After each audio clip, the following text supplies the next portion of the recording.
Hi everyone, நான் doctor Sasitharan. So இன்றைக்கி நம்ம இன்ஃபெக்ஷன் சீரீஸில் பார்க்க போகிற டாபிக் என்னென்னா ஸ்க்ரப் டைஃபஸ் இன்ஃபெக்ஷன் சொல்லுவோம். தமிழில் தெளிவாக சொல்லணும்னா ஒட்டுணியார் உனி இன்ஃபெக்ஷன் சொல்லுவோம். ஸோ இப்போ ரீசெண்டாக தமிழ்நாடு நியூஸில் ரொம்ப காமனாக 2 வாரமாக இதை பற்றி தான் அதிகமாக பேசிகிட்டு இருக்காங்க.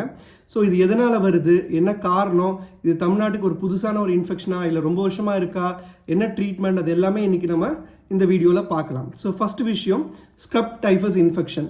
ஸோ இது எதனால் வருதுன்னு கேட்டிங்கன்னா, ஸோ இங்கே நான் காமிக்கிறேன் பாருங்கள். இந்த உனி, இது பேர் ட்ராம்பிகுலர் மைட் சொல்லுவாங்க. இந்த ஒரு மைட்ன்ற ஒரு இன்ஃபெக்ஷன் அதிகமாக செடிகள் அடர்ந்து உள்ள ஏரியா, ஸோ அந்த மாதிரி ஏரியாக்களில் அதிகமாக உழவக்கூடிய ஒரு பூச்சி.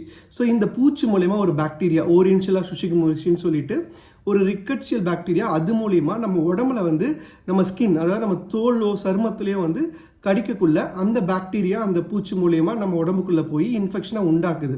ஸோ இது சார் ரொம்ப கிராம பகுதிகளில் செடி கொடி அதிகமாக இருக்க பகுதிகளில் தான் இந்த இன்ஃபெக்ஷன் மக்களுக்கு வருமா, சிட்டியில் இருக்க எங்களுக்குலாம் வராதா அப்படின்னு கேட்டிங்கன்னா, ஸோ முன்னாடி அப்படி சொல்லப்பட்டது. பட் ஆனால் இப்போ இந்த இன்ஃபெக்ஷன் நம்ம சிட்டிலே நிறைய பேஷண்ட்ஸ்க்கு நம்ம ட்ரீட்மெண்ட் பண்ணியிருக்கோம். ஸோ இந்த மாதிரி இந்த பூச்சிக்கடியோட ஃபீவர் இருந்து நம்ம ட்ரீட்மெண்ட் பண்ணியிருக்கோம். ஸோ இது எல்லா ஏரியாஸ்லையுமே காமனாக இருக்குது. அதுவும் தமிழ்நாடு இந்த ஸ்க்ரப் டைஃபஸ் இன்ஃபெக்ஷனுக்கு ரொம்ப ஒரு எண்டமிக்னா ரொம்ப வருஷமாக தமிழ்நாட்டில் இந்த இன்ஃபெக்ஷன்ஸ் இருக்குது. இப்போ கொஞ்சம் மீடியாவில் கொஞ்சம் அதிகமாக பேசப்படுது. இந்த டெக்னாலஜி அட்வான்ஸ் பண்ணால கொஞ்சம் மீடியாக்கள் கொஞ்சம் ஹைப்பர் பண்ணி பேசுகிறாங்க. பட் இது ரொம்ப காலமாக இருக்கக்கூடிய ஒரு இன்ஃபெக்ஷன் தான். சரிங்க சார், இந்த இன்ஃபெக்ஷன் ஒரு பூச்சி மூலியமாக தான் பரவுதுன்னு சொல்கிறீங்க. ஸோ நாங்கள் எப்படி சார் இதை நாங்கள் தெரிஞ்சுக்கிறது, எங்களுக்கு இந்த இன்ஃபெக்ஷன் இருக்கான்னு கேட்டிங்கன்னா, ஸோ மொதல் விஷயம் என்னென்னா, இந்த மாதிரி இன்ஃபெக்ஷன்ஸ் எல்லாமே நாங்கள் ஒரு fever for unknown focus, pyrexia of unknown origin அப்படின்னு சொல்லுவோம். ஒரு 5 நாளைக்கு மேலே ஜுரம் இருக்குது, என்ன காரணம்னே தெரியல. இனிஷியலாக நீங்கள் ஒரு டாக்டர்கிட்ட போயிருப்பீங்க, கண்டிப்பாக அவர் ஏதாவது ஒரு ஆன்டிபயோட்டிக் ஸ்டார்ட் பண்ணியிருப்பாரு. ஸோ அந்த ஆன்டிபயோட்டிக் எடுத்திருப்பீங்க. அப்படி இருந்தும் ஃபீவர் செட்டிலாக இருக்காது.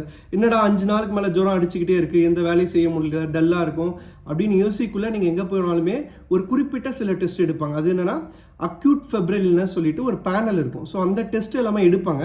அது எதுக்கெலாம் எடுப்போன்னு பார்த்தீங்கன்னா, யூஸ்வலாக dengue fever, malaria fever, typhoid fever, அப்புறம் இந்த ஸ்க்ரப் டைஃபஸ், இந்த மாதிரி இந்த 4 வகையான இன்ஃபெக்ஷன்ஸ்க்கு ரொம்ப காமனாக இந்த ஃபீவர் எதனால் வருதுன்னு தெரியல. எந்த ஒரு ஃபோக்கஸ் சொல்லுவோம். ஃபோக்கஸ்னால் இப்போ உங்களுக்கு ஒரு இருமல் சளி வருது, அது கூட ஜுரம் இருக்குன்னா நுரையீரல் இன்ஃபெக்ஷன் இருக்குது நம்ம தெரிஞ்சுக்கலாம். காது வலி இருக்குது, ஸோ அது கூட ஒரு இன்ஃபெக்ஷன் வருதுன்னா நம்ம காதில் ஏதோ ஒரு ப்ராப்ளம் இருக்குது நம்ம அப்படின்னு தெரிஞ்சுக்கலாம். பட் ஆனால் மேஜாரிட்டி ஆஃப் த டைம் இந்த ஸ்க்ரப் டைஃபஸ் என்ன காரணம்னே தெரியாமல் வெறும் ஜுரம் மட்டும்தான் இருக்கும். நீங்கள் ரொம்ப டல்லாக இருப்பீங்க, டயர்டாக இருப்பீங்க. ஸோ அந்த மாதிரி ஒரு சிம்டம்ஸோட ப்ரெசென்ட் ஆகிற டிசீஸ் தான் இந்த ஸ்க்ரப் டைஃபஸ். சரிங்க சார், நாங்கள் இந்த மாதிரி எங்களுக்கு ஃபீவர் இருக்குது, கூட கொஞ்சம் டல்லாக இருக்கும், 5 நாளைக்கு மேலே ஃபீவர் இருக்குது. ஸோ இது ஸ்க்ரப் டைஃபஸ் தானே எப்படி நாங்கள் கன்ஃபார்ம் பண்ணுறதுன்னு கேட்டிங்கன்னா, ஸோ மொதல் விஷயம், நீங்கள் ஃபஸ்ட்டு உங்கள் டாக்டர்கிட்ட போனாலே அவங்க உங்கள் உடம்பை ஃபுல்லாக செக் பண்ணுவாங்க. செக் பண்ணக்குள்ள இந்த உடம்புல இந்த எஷ்கார் சொல்லுவோம். எஷ்கார்ன்றது ஒன்றுமே இல்லை. இப்போ உங்களுக்கு கை கால் அடிபட்டுதுன்னா ஒரு கருப்பு கலரில் ஒரு சருமம் அந்த புண்ணுக்கு மேலே ஃபார்ம் ஆகிருக்கும். ஸோ இது அடிப்படாமலே உங்கள் உடம்புல ஃபார்ம் ஆகிருந்தால் அது எஷ்கார் சொல்லுவோம். அது இந்த பூச்சி, நான் சொன்னால இந்த ட்ராம்பிகுலர் மைட், அந்த பூச்சி நம்ம உடம்புக்குள்ள அந்த பாக்டீரியா செலுத்துகிற அந்த ரீஜன் அது. சரி சார், இது இந்த ஸ்க்ரப் டைஃபஸ் பூச்சி கடிச்ச எல்லாருக்குமே இது இருக்குமான்னு கேட்டிங்கன்னா, ஒரு 70% 75% மக்களுக்கு இருக்க நிறைய சான்ஸ் இருக்குது. பட் நிறைய மக்களுக்கு இல்லாமலும் இருக்கும். ஓகேங்களா? ஸோ இருந்தால் தான் ஸ்க்ரப் டைஃபஸ்ன்னு சொல்ல முடியாது. ஸோ 5 நாளைக்கு மேலே ஃபீவர் இருந்து கூட நம்ம இந்த இன்ஃபெக்ஷன் சஸ்பெக்ட் பண்ணாலே அதுக்கான பாசிபிலிட்டிஸ் ரொம்ப அதிகமாகவே இருக்குது. இந்த எஷ்கார் இருந்ததுன்னா நமக்கு ஒரு கூட ஒரு எவிடன்ஸ், இன்னும் ஸ்ட்ராங்காக நம்ம அதுக்கான உரிய மருந்து ஸ்டார்ட் பண்ணலாம். சரிங்க சார், இந்த எஷ்கார் நீங்கள் சொன்னீங்களா, இது எங்கெங்கெல்லாம் நாங்கள் பார்க்கலாம் நீங்கள் கேட்டிங்கன்னா, முக்கியமாக இந்த எஷ்கார்லாம் எங்கெங்க இருக்குன்னா இந்த அக்கிள் சருமம், அதுக்கப்புறம் தொடை, கிராயின், ஸோ அந்த மாதிரி ரீஜன்லையும், காதுக்கு பின்னாடி, ஸோ அந்த ரீஜன்லையும் ரொம்ப காமனாக இந்த எஷ்காரை நீங்கள் பார்க்கலாம்.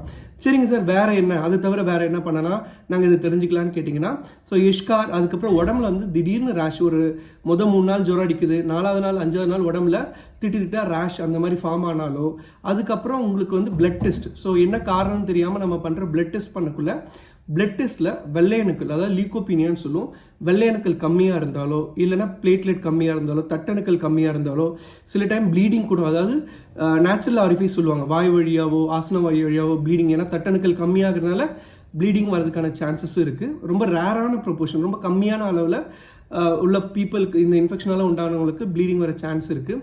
ஸோ வேறு என்ன சார் பண்ணலான்னு கேட்டிங்கன்னா, ஸோ ஒரு 5 நாளைக்கு மேலே ஃபீவர் இருக்குள்ள நான் சொன்ன மாதிரி அந்த அக்யூட் ஃபெப்ரில்னஸ் பண்ணது இன்ஃபெக்ஷனுக்கான பேனல் அனுப்பக்குள்ள இந்த ஸ்க்ரப் டைஃபஸ் ஐஜிஎம் அனுப்புவாங்க. இந்த ஐஜிஎம்மில் பாசிட்டிவ்னா கன்ஃபார்மாக ஸ்க்ரப் டைஃபஸ் தெரியும்.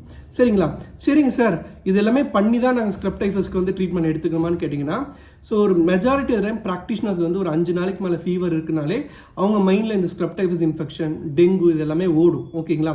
ஸோ இதெல்லாம் காரணமாக இருக்கும்னு அவங்க யோசிக்க ஆரம்பிச்சிருவாங்க. கூட உங்கள் உடம்புல வந்து நான் சொன்ன மாதிரி இந்த இஷ்கார் இருக்கா, ஒரு பேசிக்கான பிளட் டெஸ்ட் எடுத்தாலே இந்த வெள்ளை அணுக்கள் கம்மியாக இருக்குது, தட்டணுக்கள் கம்மியாக இருக்குது, இது எல்லாமே அண்டர்ஸ்டாண்ட் பண்ணி அவங்க வந்து அதுக்கான ட்ரீட்மெண்ட் ஸ்டார்ட் பண்ணுவாங்க. அந்த மருந்து தான் வந்து டாக்ஸிசைக்ளின் சொல்லுவோம். ரொம்ப விலை கம்மியான மருந்து. ஸோ இது வந்து ரொம்ப எஃபெக்டிவான மருந்து இந்த ஸ்க்ரப் டைஃபஸ் இன்ஃபெக்ஷனுக்கு. அதாவது இன்ஃபெக்ஷன் வந்த உடனே இந்த மருந்து ஸ்டார்ட் பண்ண 24 மணி நேரத்துக்குள்ள ஃபீவர் கண்டிப்பாக செட்டில் ஆகும். ஸ்க்ரப் டைஃபஸ் இன்ஃபெக்ஷனாக இருந்ததுன்னா மெஜாரிட்டி ஆஃப் த டைம். அப்படி இல்லை ஃபீவர் இன்னமும் செட்டில் ஆகலை அப்படின்னா மற்ற காரணங்கள் நான் சொன்ன மாதிரி மலேரியா, டெங்கு அதை பற்றி டீட்டெயில்டாக உங்கள் டாக்டர் வந்து ஒர்க் அப் பண்ணுற மாதிரி இருக்கும். சரிங்க சார், இது வந்து நாங்கள் ட்ரீட் பண்ணாமலே விட்டுட்டா என்ன ஆகும்? ஸோ நான் சொன்ன மாதிரி அந்த உரிய மருந்து எடுக்கலை அப்படின்னா ஃபீவர் செட்டிலே ஆகாது. ஸ்க்ரப் டைஃபஸ் மூலயமா வர காம்ப்ளிகேஷன் நான் சொன்ன மாதிரி ஸ்க்ரப் மூளையில் பரவச்சுன்னா, அதாவது ரத்தத்தில் இருக்க இன்ஃபெக்ஷன் மூளைக்கு பரவச்சுன்னா ஸ்க்ரப் மெனிங்கோஎன்கெஃபலைட்டிஸ் சொல்லுவோம். ஸோ புத்தி சுவாதனம், சுயநினைவுல எல்லாம் பிரச்சனை வரும். அது கூட கொஞ்சம் அப்நார்மலாக பிஹேவ் பண்ணுவாங்க, வலிப்பு வர சான்ஸ் இருக்குது. ஸோ எல்லாமே ஸ்க்ரப் மெனிங்கோஎன்கெஃபலைட்டிஸ் சொல்லுவோம். ஸோ மற்ற இடத்துல என்னன்னு கேட்டிங்கன்னா ஸ்க்ரப் நிமோனியா, நுரையீரலில் வந்து ஸ்க்ரப் அந்த இன்ஃபெக்ஷன் பரவுக்குள்ள நுரையீரலில் நிமோனியா மாதிரி ப்ரெசன்டேஷன்ஸையும் உண்டாக்குறதுக்கான சான்ஸ் நிறையா இருக்குது. ஸோ அதுக்கப்புறம் அது வந்து கல்லீரலை பாதிக்குள்ள, லிவரில் போய் கல்லீரலை பாதிக்குள்ள லிவர் ஃபெயிலியர் ஆகிறதுக்கான சான்ஸும் ரொம்ப ஒரு குறிப்பிட்ட ப்ரொபோர்ஷனில் லிவர் ஃபெயிலியருக்கான சான்ஸும் இருக்குது. ஸோ நீங்கள் ட்ரீட் பண்ணுறது தான் எப்பயுமே என்ன கேட்டிங்கன்னா ஒரு பெஸ்ட் ஆப்ஷன் சொல்லுவேன். 5 நாளைக்கு மேலே ஃபீவர் இருக்குனாலே உங்கள் டாக்டர் ஸ்க்ரப் டைஃபஸ்க்கான ஒரு பாசிபிலிட்டியை திங்க் பண்ணணும். அதுக்கு உரிய மருந்தும் ஸ்டார்ட் பண்ணுற மாதிரி இருக்கும். ஸோ எல்லாமே உங்கள் டாக்டர்கிட்ட நீங்கள் எப்பயுமே வந்து அணுகி அவங்க சொல்கிற சஜஷன் பேரில் நீங்கள் இந்த மருந்துகளை எடுத்துக்கிட்டால் ஒரு பெட்டர் ஆப்ஷனாக இருக்கும். ஸோ உங்களுக்கு ஸ்க்ரப் டைஃபஸ் சம்மந்தமாக வேறு ஏதாவது சந்தேகங்கள் இருந்தாலோ அதை பற்றி டிஸ்கஸ் பண்ணலனாலோ நீங்கள் வந்து கமெண்ட் பாக்ஸில் மெசேஜ் பண்ணுங்கள். நம்ம அதை பற்றி டீட்டெயிலாக டிஸ்கஸ் பண்ணலாம். So until then bye from doctor Sasitharan.